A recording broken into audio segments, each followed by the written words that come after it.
The AI boom is starting to consume everything. Electricity, GPUs, cooling systems, power transformers, and now, memory chips, which sounds absurd at first, until you realize one of the companies now warning it may not survive is GoPro.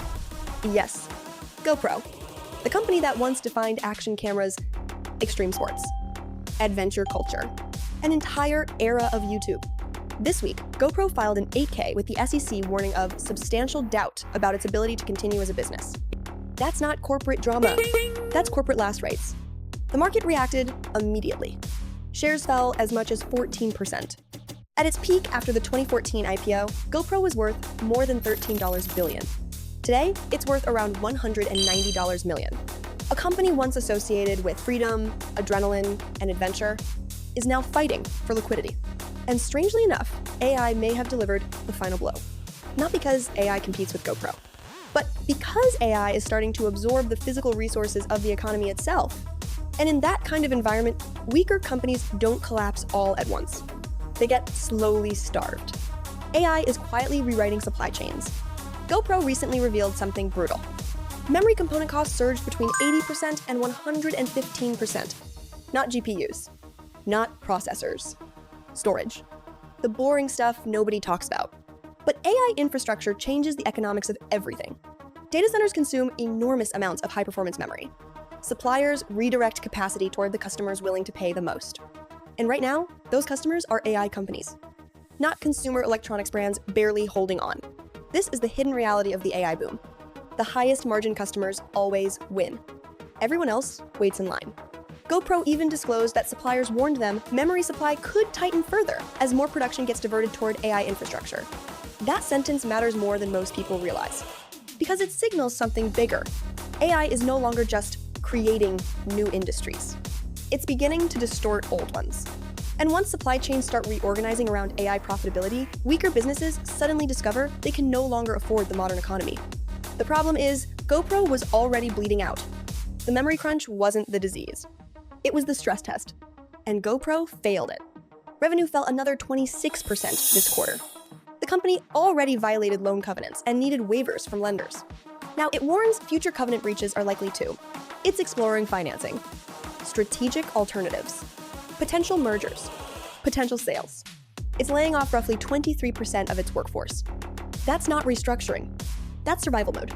And honestly, it's hard to think of a more symbolic victim of the modern tech cycle. Because 20 years ago, GoPro looked like the future. GoPro didn't sell cameras. It sold an identity. The origin story was almost perfect. Founder Nick Woodman was a surfer trying to film himself riding waves. So he strapped a camera to his wrist using rubber bands. That homemade experiment eventually became GoPro. And for a while, the company understood something better than almost anyone else in consumer tech. People don't just want to capture experiences. They want their lives to feel cinematic. GoPro transformed ordinary people into action heroes. Surfing, skydiving, snowboarding, travel, motorcycles. Its slogan, "Be a hero," wasn't really about sports. It was about identity. Buy this camera, and your life suddenly looks larger than it actually is. That's why GoPro exploded. Not because it sold hardware, because it sold aspiration. And then the internet amplified everything. Users uploaded clips everywhere.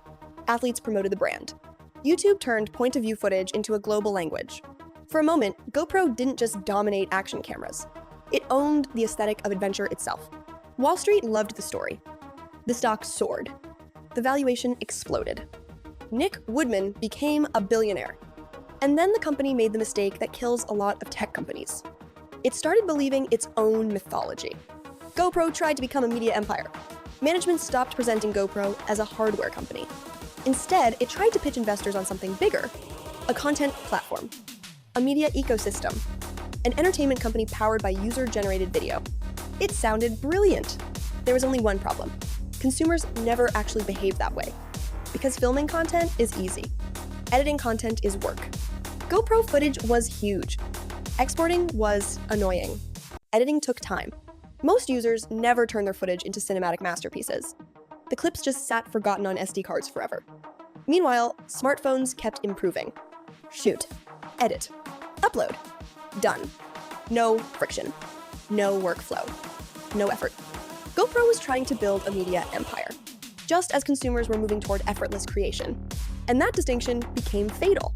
Because in consumer technology, the winners are often not the companies with the best hardware.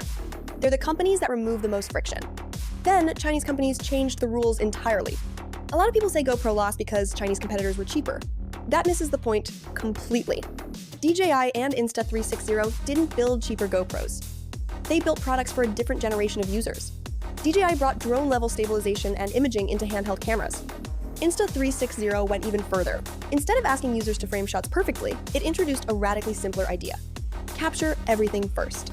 Choose the story later. That changes user behavior completely. GoPro still expected intentional filming. Insta360 made filming feel almost consequence-free. And once AI editing tools entered the picture, the gap widened even further. Suddenly, ordinary people could create cinematic content without needing filmmaking skills. That's a dangerous shift for legacy hardware brands. Because once software starts replacing expertise, the value of specialized hardware begins collapsing too. And behind all of this was Shenzhen, the real machine underneath the machine. DJI and Insta360 iterate faster, prototype faster, manufacture faster, adapt faster. GoPro launched products yearly. Chinese competitors evolved continuously. Eventually, market share reflected reality. The company that once dominated action cameras became the third-place player in its own category.